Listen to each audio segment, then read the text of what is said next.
Hello everyone, welcome back to my YouTube channel study with Muskan. Friends, आज का जो हमारा सेशन है वो रहेगा इंडियन पॉलिटी को लेकर, यानी कि भारतीय राज व्यवस्था, जिसमें कि हम एक इम्पॉर्टेंट टॉपिक करने वाले हैं, न्यायपालिका। देखिए, इसमें से जितने भी क्वेश्चंस बनते हैं उन सभी को मैं एक वीडियो में कवर नहीं कर सकती थी, क्योंकि वीडियो बहुत लंबी हो जाती, इसलिए मैंने सभी क्वेश्चंस को 2 वीडियो में डिवाइड किया है। ठीक है, तो जो हमारा ये आज का सेशन है ये हमारा इस टॉपिक को लेकर फर्स्ट पार्ट रहेगा।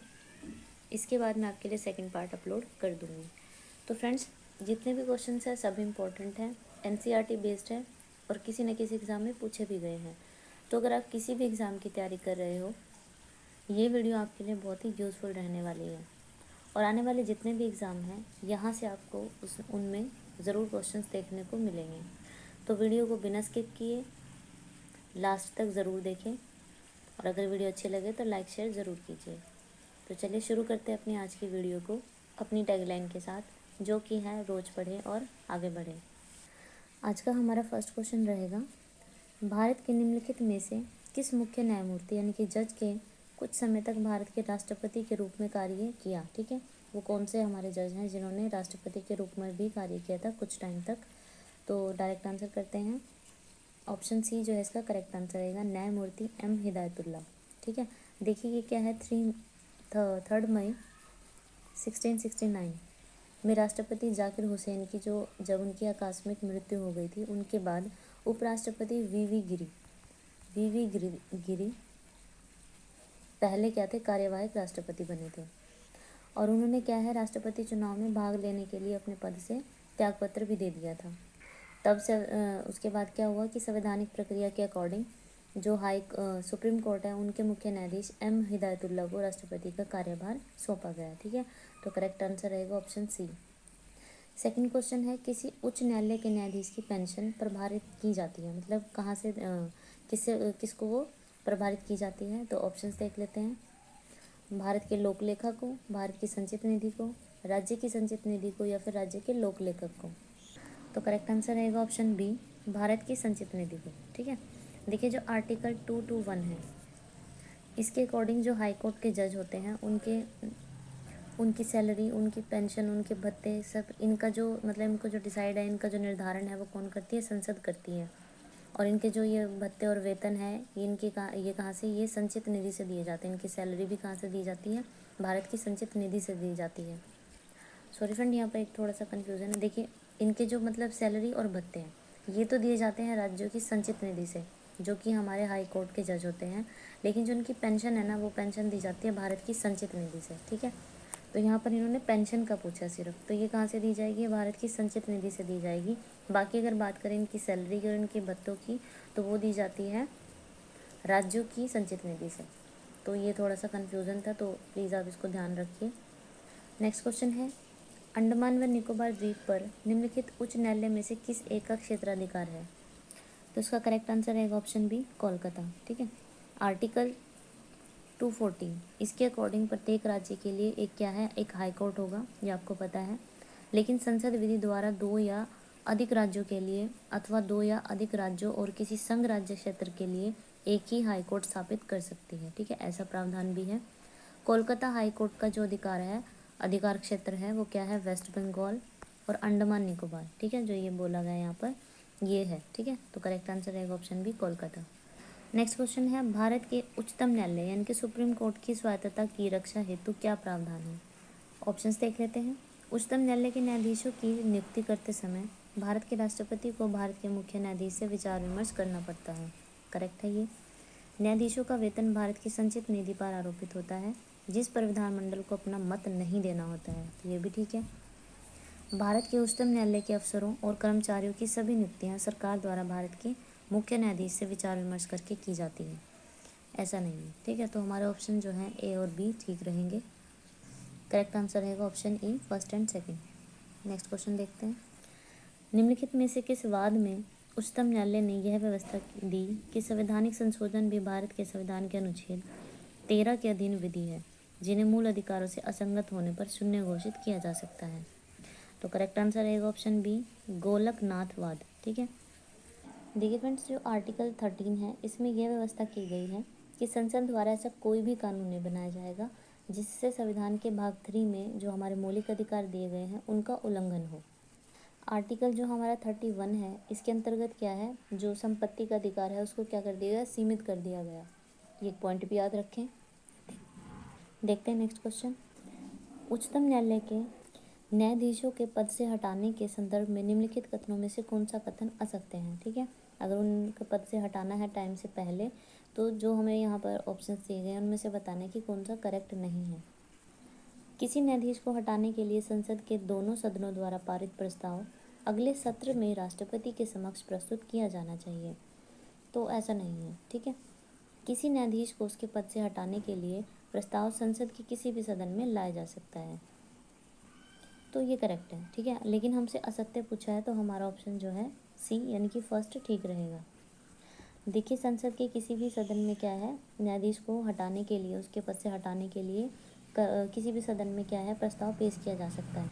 और प्रत्येक सदन को क्या है, उसके द्वारा अपनी जो कुल उनकी सदस्य संख्या है उसके बहुमत तथा उपस्थिति और मतदान करने वाले सदस्यों के 2/3 बहुमत से उसको प्रस्ताव को पारित करना चाहिए। तो इसलिए हमारा करेक्ट आंसर रहेगा ऑप्शन सी। नेक्स्ट है, निम्नलिखित में से कौन से कथन सही है, ये बताना है। केशवानंद भारती मामले में भी सर्वोच्च न्यायालय ने शंकरी प्रसाद और सज्जन सिंह वाली व्यवस्था को बनाए रखा और कहा कि संविधान की आधारभूत संरचना में परिवर्तन नहीं किया जा सकता। तो ऐसा ही हुआ था, ये करेक्ट है। शंकरी प्रसाद और सज्जन सिंह मामले में सर्वोच्च न्यायालय ने कहा कि संविधान का आधारभूत ढांचा संविधान का मौलिक भाग है तथा इसमें परिवर्तन नहीं किया जा सकता। तो ये गलत है। ठीक है, तो यहाँ पर करेक्ट आंसर रहेगा हमारा ऑप्शन सी। देखिए, शंकरी प्रसाद और सज्जन सिंह मामले में जो सुप्रीम कोर्ट है उसने संसद की संविधान संशोधन शक्ति को मान्यता दी, जिसके अकॉर्डिंग क्या है, संसद संविधान में किसी भी प्रकार का संशोधन कर सकती है। तो इसलिए हमारा करेक्ट आंसर रहेगा सिर्फ ऑप्शन 1। नेक्स्ट क्वेश्चन है, घरेलू हिंसा से महिलाओं की सुरक्षा अधिनियम कब लागू हुआ था। तो इसका करेक्ट आंसर रहेगा ऑप्शन ए 26 अक्टूबर 2006 को। ठीक है, देखिए, महिलाओं को घरेलू हिंसा से संरक्षण प्रदान करने के लिए देखिए फ्रेंड्स, आप कंफ्यूजन में मत आना, क्योंकि ये जो अधिनियम है ये 2005 में तो क्या हुआ था, लाया गया था। ठीक है, और फिर इसको जो स्वीकृति मिली थी राष्ट्रपति से, वो मिली थी 13 सितंबर 2005। ठीक है, लेकिन जम्मू कश्मीर राज्य को छोड़कर ये सारे संपूर्ण इंडिया में जो है लागू किया गया 26 अक्टूबर 2006 को। ठीक है, तो ये डेट्स आपको ध्यान में रखनी है कि कौन सी सही है। अगर लागू पूछा है तो ये आएगा, ये आएगा। ठीक है, नेक्स्ट क्वेश्चन है, मैं भारत के संविधान के प्रति सच्चा विश्वास और सच्ची निष्ठा रखूँगा, भारत की संप्रभुता और अखंडता को बनाए रखूँगा, अपने पद के कर्तव्यों का निर्वहन करूँगा, संविधान की और कानून की रक्षा करूँगा। यह शपथ किसके द्वारा ली जाती है, ये आपसे पूछा गया है। तो करेक्ट आंसर रहेगा ऑप्शन ए, भारत के मुख्य न्यायाधीश के द्वारा। ठीक है, और यही शपथ क्या है, भारत के नियंत्रक महालेखा परीक्षक यानी कि कैग द्वारा भी ली जाती है। नेक्स्ट क्वेश्चन है, निम्नलिखित में से किसने उच्च न्यायालय के न्यायाधीशों की नियुक्ति में कार्यपालिका, विधायिका एवं मुख्य न्यायाधीश की भागीदारी की अनुशंसा की गई है। तो करेक्ट आंसर रहेगा ऑप्शन बी, द्वितीय प्रशासनिक सुधार आयोग। देखिए, इस आयोग का जो गठन है वो विरजा मोइली, ठीक है, विरजा मोइली की अध्यक्षता में की गई थी। इसके द्वारा उच्चतम न्यायालयों के न्यायाधीशों की जो नियुक्ति है उसमें कार्यपालिका, विधायिका और मुख्य न्यायाधीश की भागीदारी की अनुशंसा की गई है। ठीक है, तो करेक्ट आंसर रहेगा ऑप्शन बी। नेक्स्ट क्वेश्चन है, भारतीय न्याय व्यवस्था में रीट किसके द्वारा जारी की जाती है। तो इसका डायरेक्ट आंसर देखते हैं। करेक्ट आंसर रहेगा ऑप्शन सी, केवल उच्चतम न्यायालय और उच्च न्यायालय के द्वारा। नेक्स्ट क्वेश्चन है, निम्नलिखित में से कौन सा न्यायिक आदेश उच्च न्यायालय या उच्चतम न्यायालय, यहाँ पर उच्चतम न्यायालय है, ठीक है, द्वारा किसी व्यक्ति को किसी सार्वजनिक कार्यालय पर अधिकार करने से रोकने के लिए किया जाता है। तो करेक्ट आंसर इसका रहेगा ऑप्शन सी, अधिकार पृच्छा है यहाँ पर। ठीक है, तो करेक्ट आंसर क्या होगा, अधिकार पृच्छा। ये क्या है, एक न्यायिक आदेश है जो उच्च और या फिर उच्चतम इस न्यायालय के द्वारा यानी कि सुप्रीम कोर्ट या फिर हाई कोर्ट के द्वारा किसी व्यक्ति से यह पूछा जाता है उसने किस अधिकार से कार्य विशेष को क्रियान्वित किया है। ठीक है, नेक्स्ट क्वेश्चन है, भारत में उच्चतम न्यायालय के न्यायाधीश के रूप में नियुक्ति के लिए निम्नलिखित में से कौन सी अर्हता अनिवार्य नहीं है, मतलब कौन सी कंडीशन है ज़रूरी नहीं है। तो सभी ऑप्शंस देख लेते हैं। पहली कंडीशन है आयु कम से कम 35 वर्ष होनी चाहिए, ऐसा ज़रूरी नहीं है, ठीक है। एक प्रतिष्ठित विधि वेता होना चाहिए, ये कंडीशन सही है। भारत का नागरिक होना चाहिए, ये भी सही है। एक या अधिक उच्च न्यायालय में कम से कम 10 साल तक एडवोकेट के रूप में प्रैक्टिस कर चुका हो, तो ये भी कंडीशन सही है। तो जो सही नहीं थी वो हमने देख ली है। देखिए जो आर्टिकल 124 का थर्ड पार्ट है, ठीक है, इसमें क्या है, जो सर्वोच्च न्यायालय के न्यायाधीश हैं, सुप्रीम कोर्ट के जो जज हैं, उनकी योग्यताएं दी गई हैं, ठीक है। देख लेते हैं सभी एक बार। वह भारत का नागरिक होना चाहिए, वह एक या अधिक उच्च न्यायालय के लगातार कम से कम 5 साल तक न्यायाधीश के रूप में कार्य कर चुका हो, या फिर वह एक या अधिक उच्च न्यायालय में लगातार 10 साल तक अधिवक्ता कर चुका हो, या फिर राष्ट्रपति की राय में एक पारंगत विधिवेता हो, ठीक है। तो ये भी सभी कंडीशंस आपको याद रखनी है। नेक्स्ट क्वेश्चन है, भारत के संविधान के अनुसार जिला न्यायाधीश अभिव्यक्ति के अंतर्गत निम्नलिखित में से क्या शामिल नहीं होगा, ये बताना है। करेक्ट आंसर है ऑप्शन सी, अधिकरण न्यायाधीश। बाकी सभी इसके अंतर्गत आते हैं। लघु वाद न्यायालय का मुख्य न्यायाधीश, मुख्य प्रेसिडेंसी मजिस्ट्रेट और सेशन न्यायाधीश, ठीक है, ये सभी इसके अंतर्गत आते हैं। नेक्स्ट क्वेश्चन है, लोक अदालतों के संदर्भ में निम्नलिखित कथनों में से क्या सही है। प्रत्येक लोक अदालत में केवल सेवारत अथवा सेवानिवृत्त न्यायिक अधिकारी नियुक्त हो सकते हैं, कोई अन्य व्यक्ति नहीं। गलत है।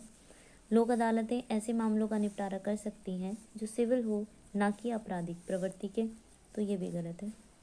नेक्स्ट है, लोक अदालतों की अधिकारिता मुकदमा दायर करने से पहले के मामलों का निपटारा करने की है, और उन मामलों को नहीं जो किसी न्यायालय में लंबित पड़े हों, तो ये भी गलत है, ठीक है। यानी कि हमारे सभी के सभी ऑप्शन गलत रहेंगे।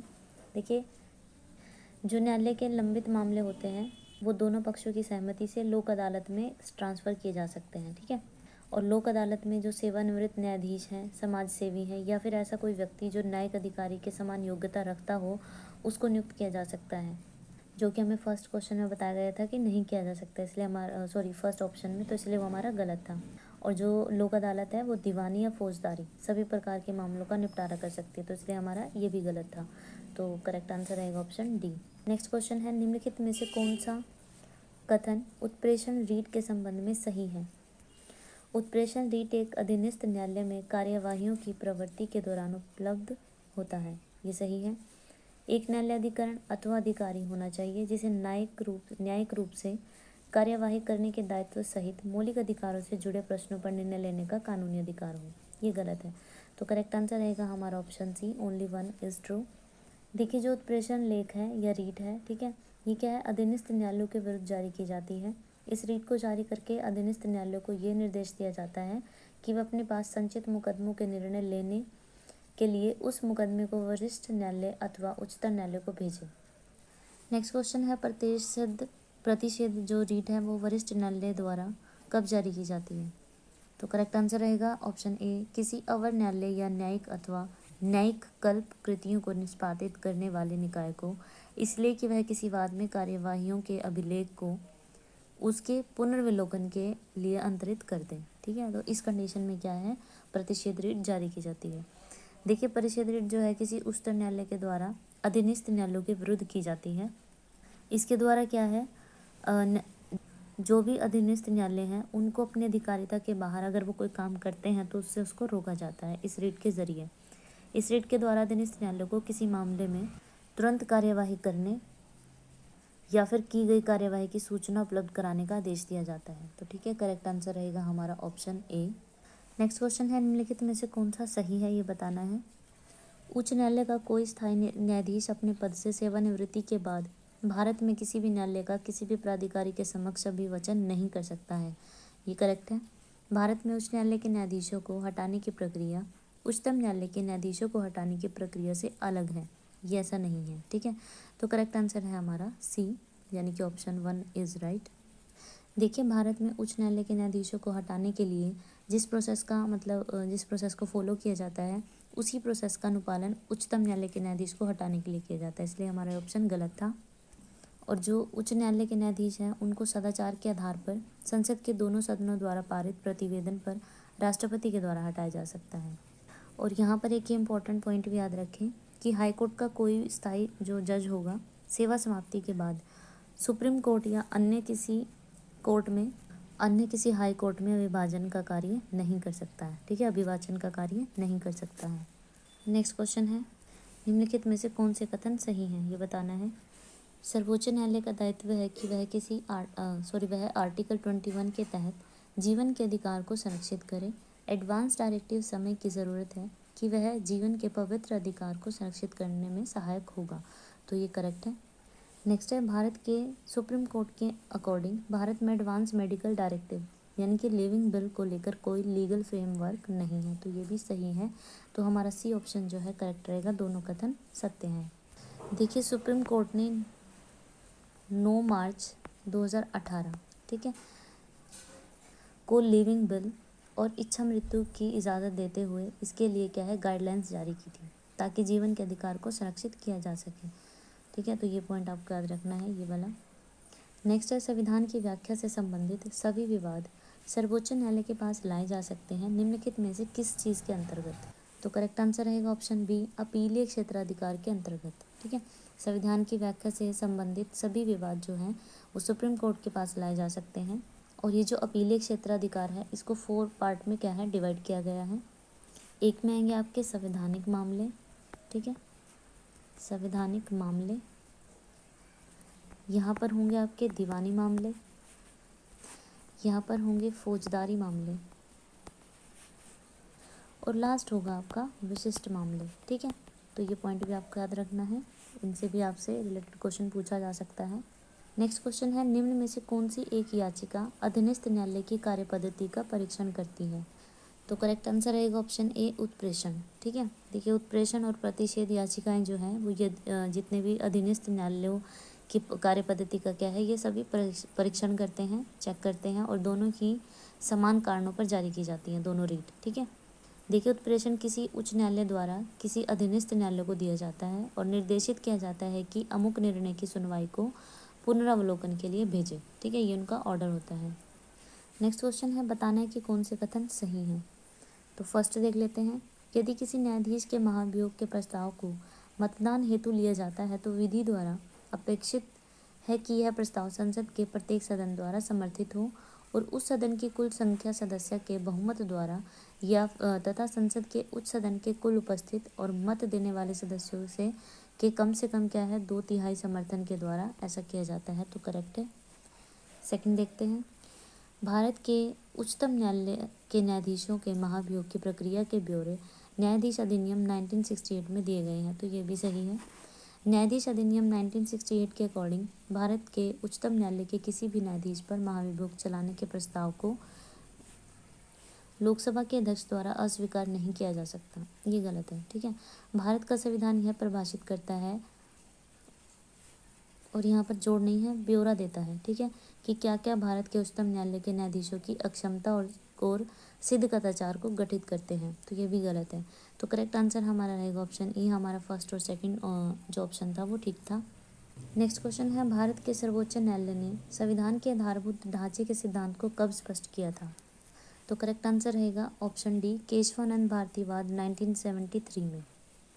देखिए, केशवानंद भारती मामले में न्यायमूर्ति जो थे हंसराज खन्ना, ठीक है, जो ये थे, इन्होंने कहा था कि भारत के संविधान की मूल विशेषता को भारत की संसद द्वारा संशोधन के माध्यम से नहीं बदला जा सकता।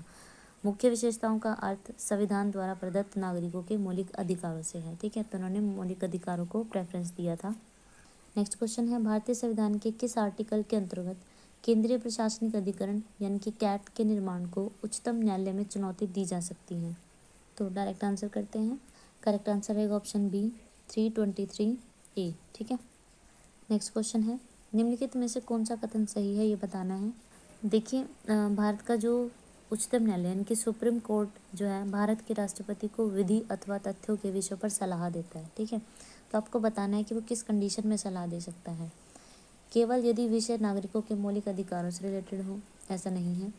स्वप्रेरण पर व्यापक लोकहित के लिए कोई ऐसा विषय हो तो उस पर, ऐसा भी नहीं है। यदि वह ऐसी कोई सलाह मांगता है तो ये करेक्ट है, राष्ट्रपति अगर ऐसी सलाह मांगता है तो वो दे सकता है, ठीक है। तो राइट आंसर रहेगा हमारा थर्ड यानी कि डी, ठीक है।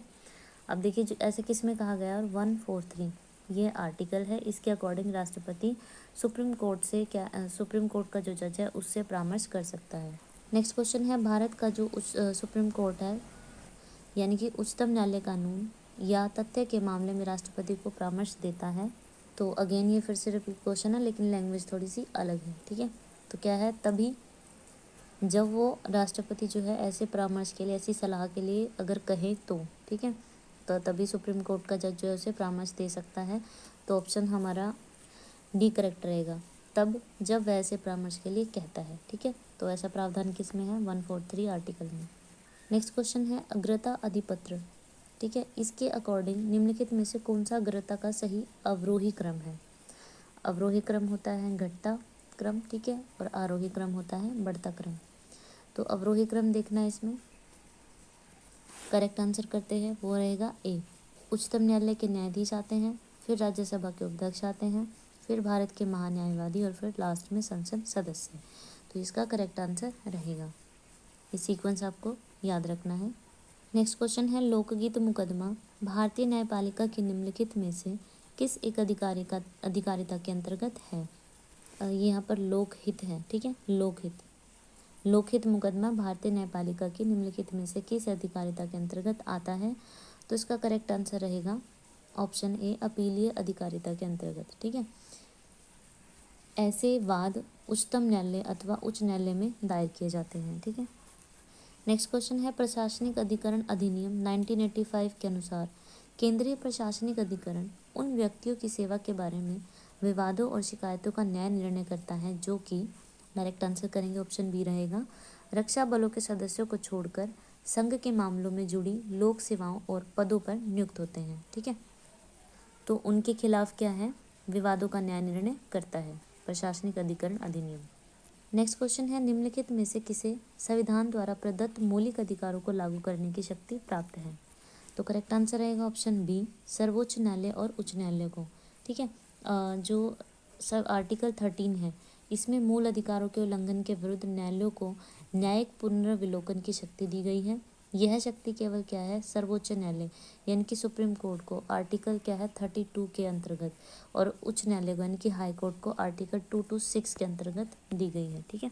तो ये आर्टिकल भी आपको याद रखने हैं। नेक्स्ट है निम्नलिखित में से कौन सा कथन सही है, ये बताना है। फर्स्ट देख लेते हैं, भारत का उच्चतम न्यायालय देश के लिए प्रथम पूर्ण रूप से स्वतंत्र न्यायालय भारत के संविधान के अधीन 1950 में स्थापित किया गया। तो ये करेक्ट है। नेक्स्ट है कुछ विषयों में भारत में उच्च न्यायालय को उच्चतम न्यायालय से अधिक विस्तृत शक्तियाँ दी गई हैं, ये भी सही है। नेक्स्ट है समान यानी कि कॉमन सिविल संहिता का आदर्श भारत के संविधान के आर्टिकल 44 में वर्णित किया गया है, तो ये भी सही है, यानी कि ऑप्शन डी जो है हमारा करेक्ट रहेगा। सभी के सभी ऑप्शंस सही हैं। समान देखिए, समान नागरिक संहिता का जो उल्लेख है वो भारत संविधान के भाग 4 के आर्टिकल 44 में, ठीक है, इसमें किया गया है। इसमें नीति निर्देश दिया गया है कि समान नागरिक कानून लागू करना हमारा लक्ष्य होगा, और रीट जारी करने के मामले में भारत में उच्च न्यायालय को उच्चतम न्यायालय से अधिक विस्तृत शक्तियाँ दी गई हैं, ठीक है, जो कि कथन में हमें सेकंड में बोला गया था। तो सभी कथन क्या है, सत्य हैं। नेक्स्ट क्वेश्चन है सेवानिवृत्ति होने के बाद सर्वोच्च न्यायालय के न्यायाधीश कहाँ वकालत कर सकते हैं। इम्पोर्टेंट क्वेश्चन है, कई बार पूछा गया है पेपर में। तो उसका करेक्ट आंसर रहेगा किसी भी न्यायालय में नहीं। आर्टिकल 124 के 7 में, ठीक है, इसके अकॉर्डिंग कोई व्यक्ति जिसने उच्चतम न्यायालय के न्यायाधीश के रूप में पद धारण किया है भारत के राज्य क्षेत्र के भीतर किसी न्यायालय में या किसी प्राधिकारी के समक्ष अभिवचन यानी कि कार्य नहीं कर सकेगा, ठीक है। नेक्स्ट क्वेश्चन है नीचे दिए गए न्यायालयों में से किन्हें अभिलेख न्यायालय माना जाता है। तो करेक्ट आंसर है ऑप्शन ए, उच्च न्यायालय और उच्चतम न्यायालय। यहाँ पर उच्चतम न्यायालय है, उच्च न्यायालय और उच्चतम न्यायालय को। देखिए आर्टिकल जो 129 है इसके तहत सुप्रीम कोर्ट को, तथा आर्टिकल जो 215 है यानी कि इसके तहत उच्च न्यायालय यानी कि हाई कोर्ट को अभिलेख न्यायालय का दर्जा दिया गया है। तो ये आपको आर्टिकल भी याद रखने हैं। नेक्स्ट क्वेश्चन है निम्नलिखित किस विवाद में सर्वोच्च न्यायालय ने पहली बार संसद की संविधान संशोधन शक्ति को सीमित किया था। तो इसका करेक्ट आंसर रहेगा आपका ऑप्शन ए, गोलकनाथ बनाम पंजाब राज्य, ठीक है। सबसे पहले गोलकनाथ बनाम पंजाब राज्य मामले में सुप्रीम कोर्ट ने संसद की संविधान संशोधन शक्ति को क्या है, उसकी सीमाएं जो है क्या कर दी थी, आरोपित की थी, ठीक है। नेक्स्ट क्वेश्चन है निम्नलिखित में से कौन से पदाधिकारियों को हटाने में संसद की कोई भूमिका नहीं होती है। तो करेक्ट आंसर रहेगा ऑप्शन डी, जो अध्यक्ष होते हैं संघ लोक सेवा आयोग के। इनको हटाने में क्या है, संसद की कोई भूमिका नहीं होती है। और इनको अगर इनका कोई दुर्व्यवहार है तो ठीक है, इनको राष्ट्रपति के द्वारा उनके कार्यकाल से पहले ही हटाया जा सकता है। संघ लोक सेवा आयोग यानी कि यूपीएससी, ये क्या है, भारत की एक प्रमुख केंद्रीय भर्ती एजेंसी है। ये क्या है, अखिल भारतीय सेवाओं और केंद्रीय सेवाओं के समूह ए यानी कि ग्रुप ए और ग्रुप बी के लिए नियुक्तियों और परीक्षाओं के लिए जिम्मेदार है। मतलब ये पेपर लेते हैं, ठीक है, ग्रुप ए और ग्रुप बी। नेक्स्ट क्वेश्चन है, भारत के सर्वोच्च न्यायालय के न्यायाधीशों के लिए अधिवर्षीयता की अधिकतम आयु कितनी है? तो सभी को इसका आंसर पता होगा, आप यहाँ पर कर लेते हैं और डी भी लिख लेते हैं। मान लीजिए यहाँ पर 55 और यहाँ पर 65, ठीक है। तो करेक्ट आंसर जो है रहेगा ऑप्शन डी यानी कि 65 ईयर्स ओल्ड।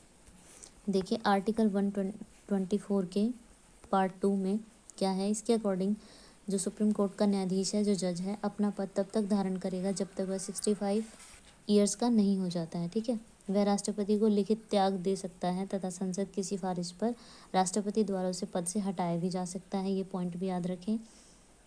नेक्स्ट क्वेश्चन है, उच्च न्यायालयों के न्यायाधीशों को उनका कार्यकाल समाप्त होने से पहले ही अक्षमता अथवा सिद्ध कदाचार के आधार पर उनके कार्यकाल से किसके द्वारा हटाया जा सकता है? तो करेक्ट आंसर रहेगा संसद के दोनों सदनों की सिफारिशों पर राष्ट्रपति के द्वारा, ठीक है। हटाएंगे राष्ट्रपति, लेकिन सिफारिश कर सकते हैं संसद के दोनों सदस्य। और देखिए इस प्रस्ताव में क्या है, दोनों सदनों के द्वारा उनकी कुल सदस्यता संख्या के बहुमत या फिर उपस्थित और मतदान करने वाले सदस्यों के कम से कम 2/3 बहुमत के द्वारा क्या ये प्रस्ताव पारित होना चाहिए। नेक्स्ट क्वेश्चन है, केंद्र और राज्य के बीच होने वाले विवादों का निर्णय करने की भारत के उच्चतम न्यायालय की शक्ति किसके अंतर्गत आती है? तो करेक्ट आंसर रहेगा ये तो नहीं है दोनों, ठीक है। अब इस संवैधानिक अधिकारिता के अंतर्गत ये नहीं है, अपीलीय अधिकारिता के अंतर्गत ये भी नहीं है। नेक्स्ट ऑप्शंस देख लेते हैं। परामर्शी अधिकारिता के अंतर्गत ये भी नहीं है, मूल अधिकारिता के अंतर्गत करेक्ट आंसर रहेगा ऑप्शन डी। देखिए जो आर्टिकल 131 है, ठीक है, इसके अकॉर्डिंग क्या है, उच्चतम न्यायालय को यानी कि सुप्रीम कोर्ट को भारत सरकार तथा एक या एक से अधिक राज्यों के बीच, ठीक है, या फिर दूसरी ओर एक और भारत सरकार हो या फिर राज्य या राज्यों द्वारा राज्य या फिर दूसरी ओर एक या अधिक अन्य राज्य हों, तो उनके बीच में अगर विवाद हो जाए तो उन विवादों का निर्णय करने का अधिकार किसको प्राप्त होता है? सुप्रीम कोर्ट को प्राप्त होता है, और ये इसकी मूल अधिकारिता के अंतर्गत आता है। नेक्स्ट क्वेश्चन है, कौन से कथन सही हैं? उच्चतम न्यायालय और उच्च न्यायालय के अधिकारी और सेवक संबंध मुख्य न्यायमूर्ति द्वारा नियुक्त किए जाते हैं और न्यायालय का प्रशासनिक व्यय भारत की संचित निधि पर आधारित होता है। ये करेक्ट है। संसद भारत के उच्चतम न्यायालय की अधिकारिता को विस्तारित नहीं कर सकती है क्योंकि उसकी अधिकारिता वही है जो संविधान में प्रदान की गई है, ऐसा नहीं है। तो हमारा जो करेक्ट आंसर रहेगा ऑप्शन सी रहेगा, ओनली वन इज ट्रू। देखिए जो आर्टिकल 138 है, इसके अकॉर्डिंग संसद विधि द्वारा संघ सूची के विषयों पर उच्चतम न्यायालय यानी कि सुप्रीम कोर्ट को अतिरिक्त अधिकारिता प्रदान करती है। भारत सरकार तथा राज्य सरकार किसी करार के द्वारा सुप्रीम कोर्ट को अतिरिक्त अधिकारिता प्रदान कर सकती है, ठीक है, इसलिए हमारे सेकंड ऑप्शन गलत था। नेक्स्ट क्वेश्चन है, भारत के उच्चतम न्यायालय के प्रारंभिक अधिकारिता का विस्तार कहाँ तक है, ये बताना है। ऑप्शंस देख लेते हैं। तो करेक्ट आंसर रहेगा ऑप्शन सी, भारत सरकार तथा एक या अधिक राज्यों के बीच में विवाद। इसके बारे में डिस्कस हमने लास्ट क्वेश्चन में कर लिया है, तो करेक्ट आंसर आपको याद रखना है, ऑप्शन 3 रहेगा। नेक्स्ट क्वेश्चन है, लोक अदालतों के संदर्भ में निम्नलिखित में से कौन सा कथन सही है? तो डायरेक्ट करेक्ट आंसर करेंगे। ऑप्शन बी क्या है, करेक्ट आंसर रहेगा, लोक अदालत के आदेश के विरुद्ध किसी सिविल न्यायालय के पास कोई अपील नहीं होती। देखिए लोक अदालत विवादों को निपटाने का क्या है, एक ऑप्शनल मतलब क्या सोर्स है।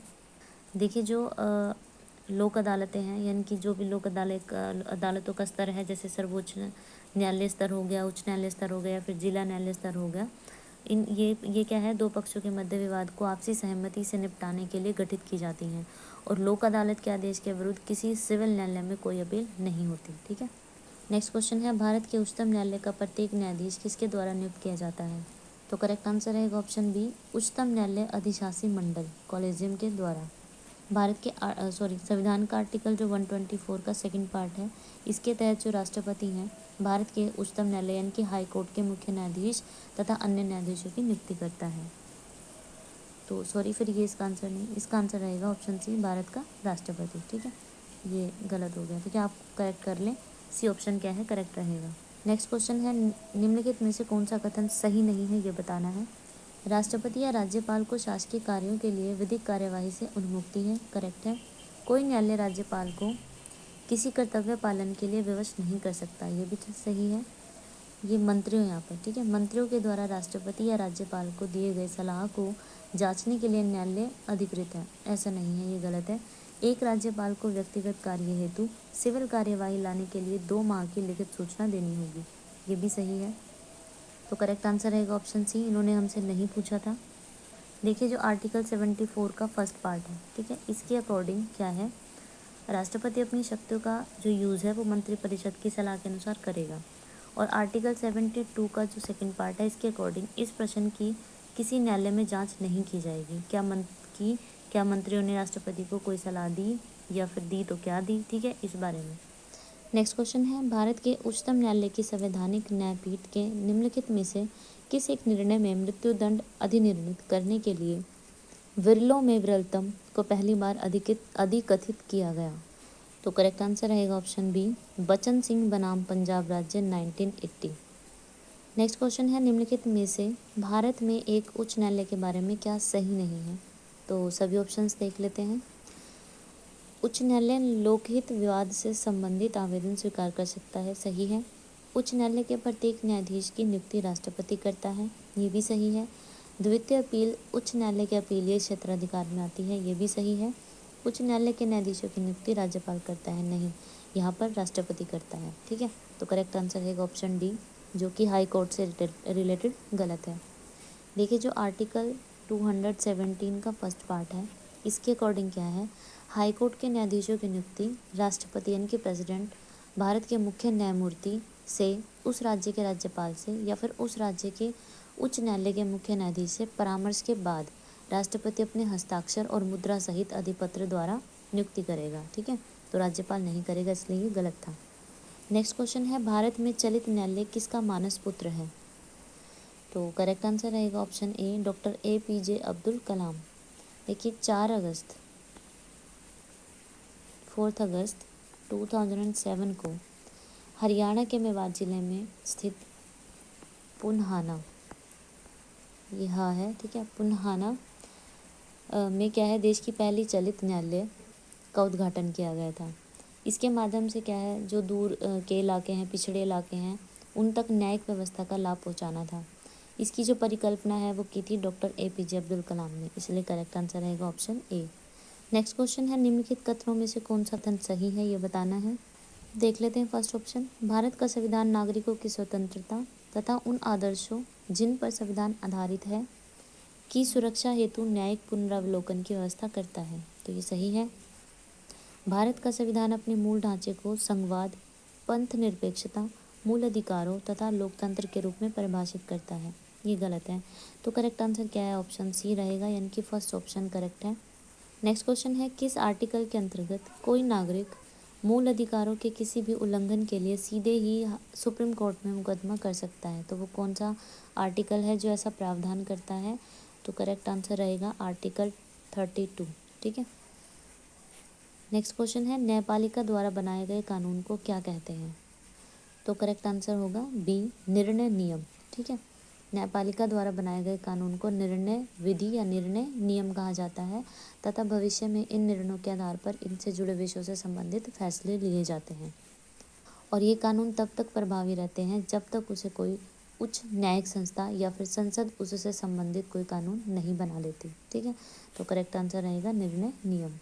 नेक्स्ट एंड लास्ट क्वेश्चन है आज की वीडियो का, राष्ट्रीय मानवाधिकार आयोग के अधिनियम 1993 के अकॉर्डिंग निम्नलिखित में से कौन इस आयोग का अध्यक्ष बन सकता है। तो करेक्ट आंसर रहेगा ऑप्शन बी, केवल भारत के सेवानिवृत्त मुख्य न्यायाधीश। देखिए राष्ट्रीय मानवाधिकार आयोग का जो गठन है वो 1993 में हुआ था और इसी के अकॉर्डिंग क्या है, जो केवल सर्वोच्च न्यायालय के सेवानिवृत्त मुख्य न्यायमूर्ति हैं वही इस आयोग के अध्यक्ष बन सकते हैं। इनकी नियुक्ति राष्ट्रपति के द्वारा चयन कमेटी की सिफारिश पर की जाती है और इस कमेटी में कौन है, प्राइम मिनिस्टर, लोकसभा स्पीकर और होम मिनिस्टर और दोनों सदनों के विपक्षी दल के प्रमुख तथा राज्यसभा के डिप्टी चेयरमैन होते हैं, ठीक है, इस सिफारिश कमेटी में। तो फ्रेंड्स ये आज की वीडियो का हमारा लास्ट क्वेश्चन था। आई होप कि आपने वीडियो अच्छे से देखी है और सभी क्वेश्चंस आपको अच्छे लगे हैं। ठीक है, वीडियो अच्छी लगी है। और ये हमारी न्यायपालिका को लेकर फर्स्ट पार्ट था जिसमें हमने 50 क्वेश्चंस किए हैं, साथ में कुछ इंपॉर्टेंट फैक्ट्स भी किए हैं और अभी इसके 50 क्वेश्चंस और रहते हैं, तो मैं इसका सेकंड पार्ट जल्दी ही आपके लिए लेकर आऊँगी। तो अगर आप तैयारी कर रहे हो तो ये सभी वीडियोज़ आई एम श्योर आपके लिए बहुत ही बेनिफिशियल रहेंगी। अगर आपको मेरी वीडियो पसंद आई है तो मेरी वीडियो को लाइक कीजिए, शेयर कीजिए अपने फ्रेंड्स एंड फैमिली के साथ या जो लोग भी तैयारी कर रहे हैं उनके साथ। और साथ ही अगर आप मेरे चैनल पर नए आए हो तो प्लीज़ चैनल को सब्सक्राइब ज़रूर कीजिए ताकि आने वाली जितनी भी अपडेशन है वो सबसे पहले आपको मिल सके। और वीडियो से रिलेटेड या कंटेंट से रिलेटेड अगर आपका कोई भी सजेशन है तो प्लीज़ वो मुझे ज़रूर बताएं कमेंट बॉक्स में कमेंट करके, मेरे लिए बहुत ही यूज़फुल रहेगा। तो चलिए फ्रेंड्स, मिलते हैं बाद में एक नए टॉपिक के साथ। सॉरी, टॉपिक तो यही रहेगा इसके सेकंड पार्ट के साथ। तो thank you so much for watching my video.